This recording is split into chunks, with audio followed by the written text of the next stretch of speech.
Leonardo de Pisa, mais conhecido como Fibonacci, escreveu sua célebre série de números em 1202, quando publicou o livro Liber Abaci, ou Livro de Cálculo ou Livro do Ábaco em português.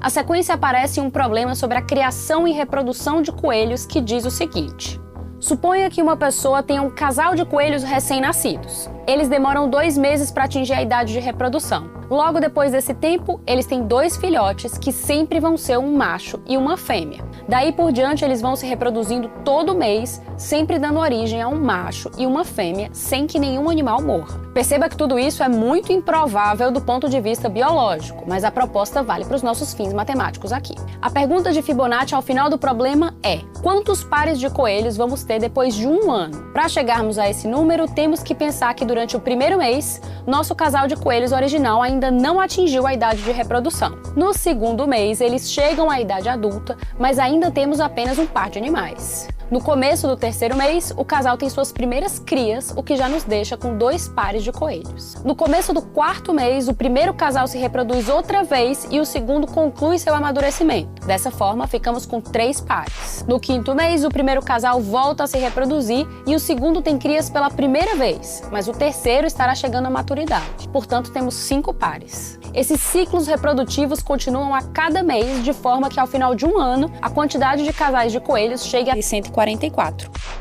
São justamente os resultados de cada mês que formam a sequência que, na verdade, é infinita. A única coisa que precisamos saber é que qualquer que seja o número dentro da sequência, ele vai ser o resultado da soma dos 2 anteriores. Por exemplo, 13 vem da soma de 5 e 8, enquanto 21 é resultado de 8 mais 13. Então, se a gente quiser saber quantos pares de coelhos teremos em 1 ano e 1 mês, só precisamos somar 89 e 144, o que dá 233. Essa sequência que é tão famosa hoje em dia passou totalmente desapercebida na sua época. Apenas no século XIX, matemáticos começaram a estudá-la.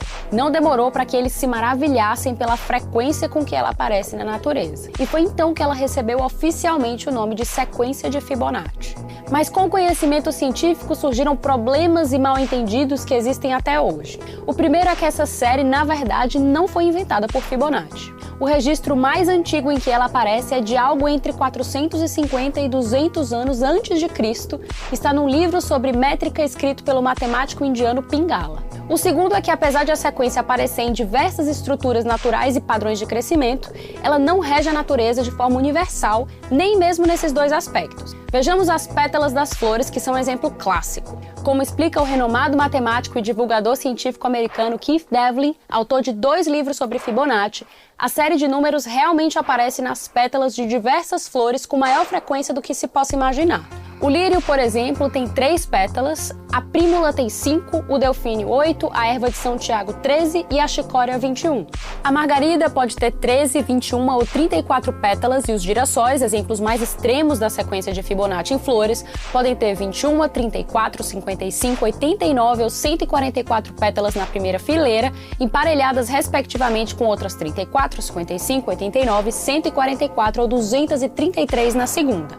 Dá pra ver que o padrão se repete em diversas espécies de flores e também em outros elementos da natureza, mas não existe uma regra geral. Existe um outro aspecto que se soma a toda essa confusão. E é aqui que entra em cena o outro número famoso que eu citei lá no começo do vídeo, o número de ouro. Existe uma relação muito próxima entre a sequência de Fibonacci e o número de ouro, uma constante matemática que também é muito antiga, famosa e cercada de mistério. Para resumir bastante, o que acontece é que se a gente dividir um número da sequência de Fibonacci pelo anterior, o resultado vai ser cada vez mais próximo de 1,618033987, etc. Eu digo cada vez mais próximo porque quanto maiores forem os números escolhidos, mais o resultado se aproximará do número de ouro. Na matemática, ele costuma ser representado pela letra grega φ e é infinito. Na área cultural, é comum dizer que a proporção áurea tem característica de ser naturalmente agradável ao olho humano. Por isso dizem que ela pode ser verificada em obras como Parthenon ou A Última Ceia de Leonardo da Vinci. Nesse último caso, por exemplo, diversos estudos mostraram que o número de ouro está presente na sala, na mesa e até na posição dos protagonistas. Mas, como ressalta o próprio Devlin, não existe a certeza de que a proporção áurea contém a essência da beleza. Para ele, a melhor explicação para a existência de todas essas teorias é que nós humanos somos bons em reconhecer padrões e ignoramos tudo aquilo que os contraria. E vale lembrar que quem diz isso é um especialista cujo último livro sobre Fibonacci afirma no título que esse esquecido gênio matemático mudou o mundo. Mas então qual foi o verdadeiro legado do matemático italiano? O grande mérito de Fibonacci foi a sua enorme influência na popularização na Europa do sistema numérico indo-arábico, o mesmo que nós usamos até hoje. De fato, a maior parte do seu livro do cálculo consiste em explicar o básico sobre o sistema, como escrever os números de 0 a 9 e também como somar, subtrair, multiplicar e dividir usando os algarismos. Mas esses conceitos que parecem tão óbvios hoje em dia não eram assim antes do século XIII. Muitos acadêmicos da Europa não só conheciam, como também usavam o sistema numérico indo-arábico. Mas os comerciantes e a população em geral ainda usavam o sistema romano, que exigia, por exemplo, que os cálculos fossem feitos com os dedos ou usando o ábacos. Fibonacci foi fundamental para o fim da chamada Idade das Trevas europeia e o início de uma nova era, em que o continente voltou à vanguarda das ciências e do comércio.